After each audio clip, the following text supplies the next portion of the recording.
Bismillahirrahmanirrahim. Assalamualaikum warahmatullahi wabarakatuh. Alhamdulillah teman-teman ya, pada kesempatan ini saya akan mereview kembali hasil semaian yang kemarin sudah saya siapkan. Nah, di sini kita lihat teman-teman ya. Ini selada umurnya sekitar 5 hari HST teman-teman ya. Jadi kemarin setelah kita pindah ke modul, harusnya ke modul permajaan terdahulu, tapi sementara ini saya masih belum menggunakan modul permajaan, jadi langsung saya taruh di modul pembesaran teman-teman ya. Jadi ini saya taruh di sini nih, di sini semuanya nih. Nah, jadi ini nanti sampai panen teman-teman ya. Jadi sampai panen kita tanam, karena belum ada modul permajaan, jadi alternatif opsi lain yaitu ya langsung kita tanam di modul pembesaran teman-teman ya. Jadi seperti ini modulnya. Jadi di sini jaraknya saya menggunakan dari netpot ke netpot itu 20 cm ya teman-teman, sekitar 20 cm. Nah, yang untuk untuk kepekatan nutrisinya untuk saat ini saya menggunakan kepekatan nutrisi sekitar 900 sampai 1000 ppm teman-teman ya, di 5 HST atau hari setelah tanam teman-teman ya. Jadi hasilnya seperti ini teman-teman. Nah, ini ini satu meja teman-teman, satu meja ini di 5 HST teman-teman ya. Lumayan bagus nih teman-teman ya. Daunnya juga sudah mulai melebar sampai sana. Jadi ini proses permajaannya dan sekaligus proses pembesaran teman-teman. Saya taruh di sini nih. Nah, seperti ini hasilnya. Nah, yang sebelah sana itu masih sekitar umur sekitar 2 HST teman-teman di sini nih. Nah, sini. Nah, seperti ini 2 HST teman-teman. Ini semua yang sana itu sekitar 2 sampai ada yang 3 HST teman-teman. Nah, yang sebelah sana itu masih ada yang 1 HST, ada juga yang sudah 2 HST yang paling ujung sana, dan paling ujung meja yang paling ujung sana belum saya tanamin teman-teman, karena proses penyemaiannya masih belum siap untuk dipindah ke meja pembesaran teman-teman. Jadi seperti ini.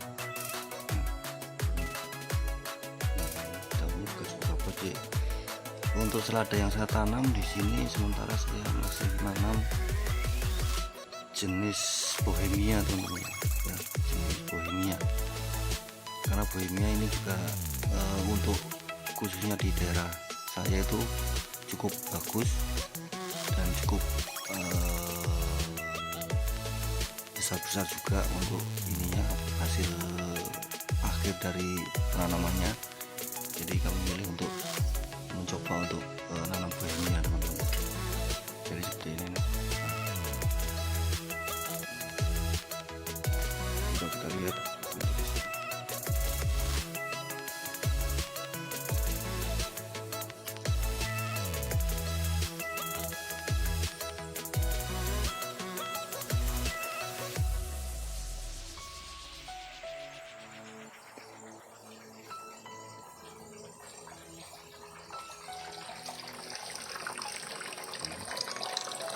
Jadi outputnya teman-teman, output airnya tuh seperti ini. Output airnya dari dari pompa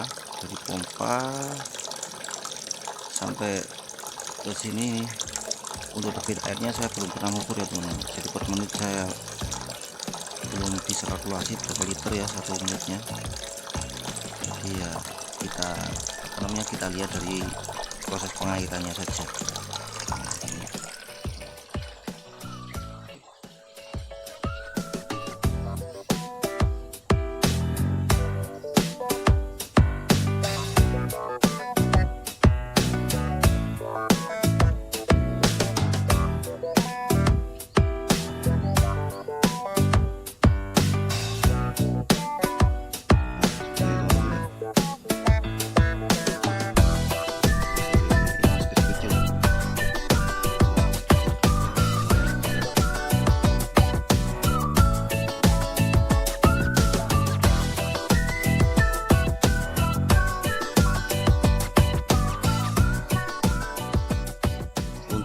ya teman-teman ya. Sementara ini saya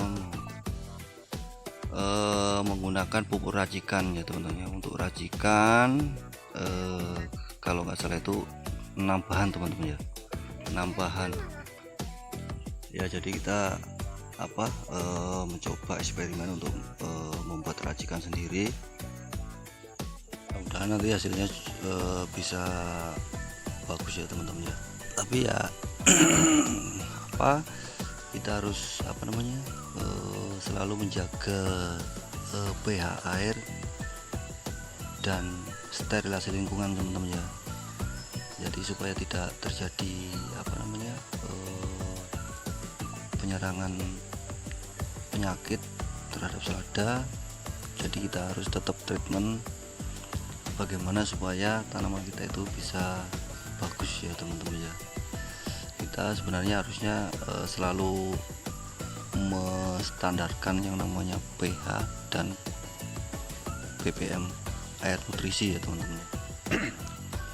Karena selada sendiri memang agak unik ya teman-teman. Perlakuannya itu agak unik, beda dengan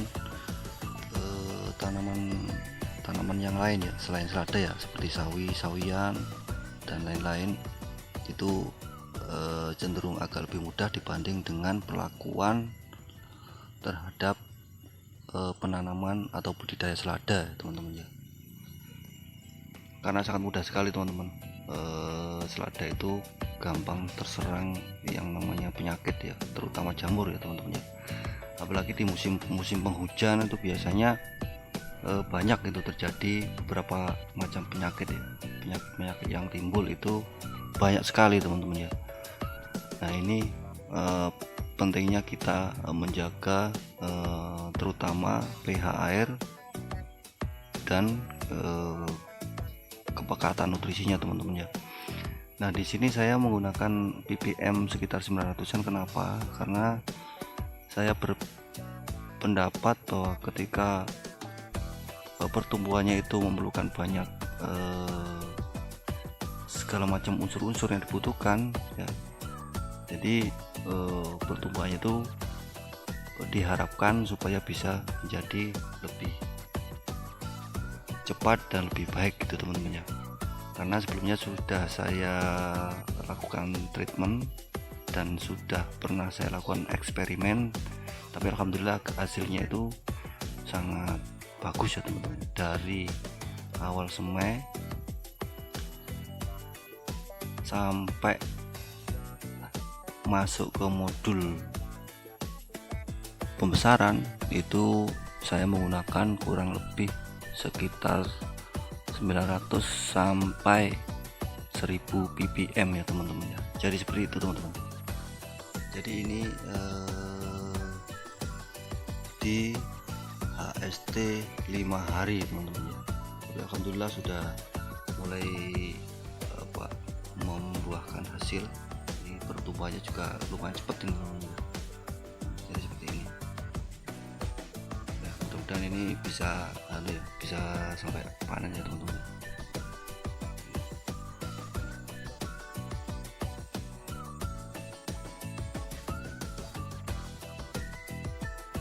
Untuk racikan nutrisinya nanti insya Allah jika ada kesempatan di lain waktu nanti kita bisa teman-teman bisa share ke teman-teman semuanya bahan apa saja yang saya pakai untuk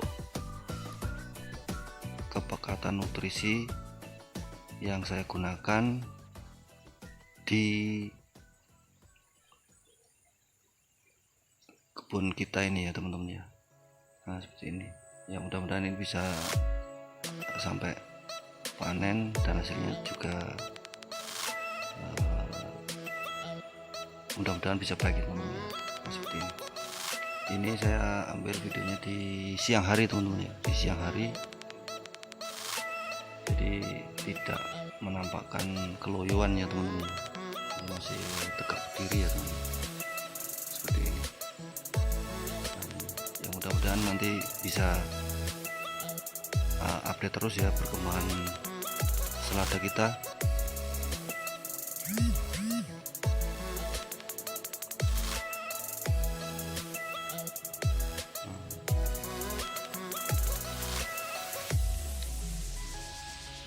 mudah-mudahan bisa sampai panen teman-teman ya. Nah, jadi seperti ini teman-teman ya.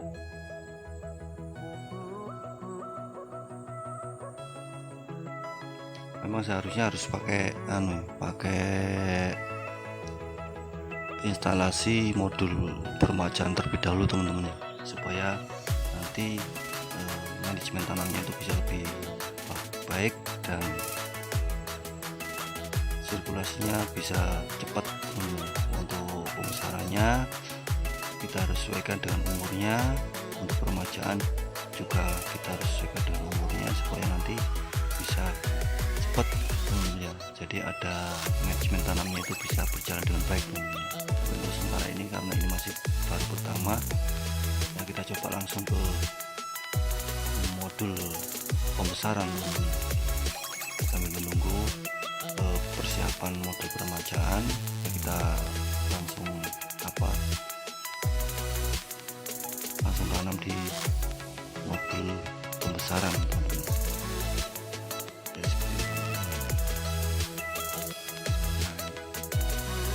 Coba kita lihat ini setelah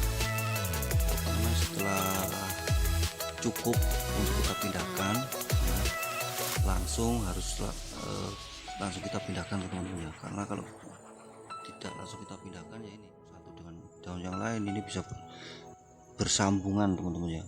Jadi akar satu dengan akar yang satunya lagi, maksudnya pohon satu, akar pohon satu dengan akar pohon yang lain ini bisa saling berebut tempat teman-teman ya. Akhirnya yang terjadi ini teman-teman, jadi akar bisa patah teman-teman. Kalau akar sampai patah banyak ini bisa pertumbuhannya juga tidak maksimal teman-teman, bahkan bisa mengakibatkan gagal tanam juga teman-teman. Jadi seperti ini. Jadi setelah ini siap untuk kita pindahkan di modul permajaan atau langsung modul pembesaran, maka segera kita pindah ke sini teman-teman. Nah, kesini lagi teman-teman. Nah, seperti ini supaya nanti pertumbuhannya juga bisa baik, juga untuk penyinaran mataharinya itu juga dalam proses fotosintesis itu bisa maksimal gitu teman-teman. Jadi perkembangannya juga bagus dan mudah-mudahan ini juga bisa tumbuh kembangnya bisa menjadi baik. Jadi memang jarak minimal tanam selada itu memang minimal itu sekitar 20 kali 20 ya, dari tanaman satu ke tanaman yang lain teman-teman. Dari maksudnya dari sini sampai sini, dari sini ya, dari tanaman ini sampai ke tanaman ini itu sekitar 20 cm teman-teman. Jadi supaya nanti ketika daunnya sudah membesar, maka tidak saling bersentuhan ya teman-teman ya. Walaupun nanti ini ketika sudah membesar pasti nanti ada beberapa yang bersentuhan teman-teman. Jadi lebih dari 20 cm itu malah lebih bagus teman-teman, lebih bagus lagi ya. Jadi pertumbuhannya itu bisa maksimal, sinar matahari masuk ke tanaman juga maksimal ya, untuk proses fotosintesisnya, dan hasilnya juga bisa bagus teman-teman ya. Jadi seperti ini teman-teman.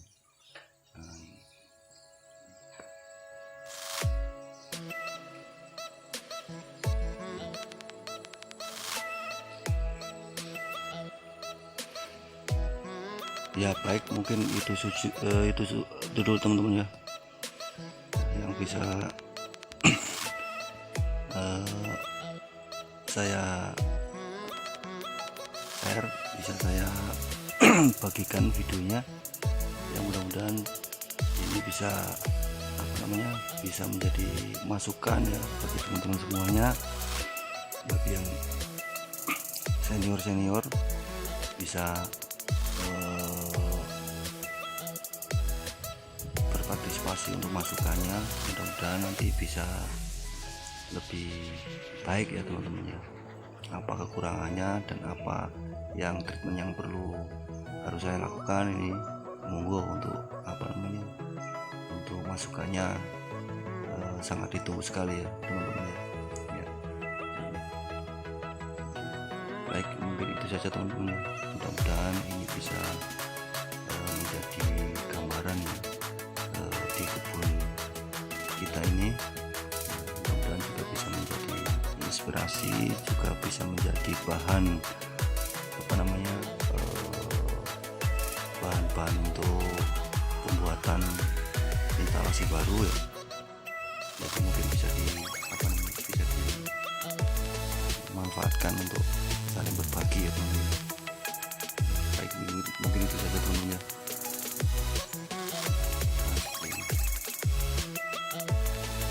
Mudah-mudahan bisa menjadi inspirasi bagi kita semuanya.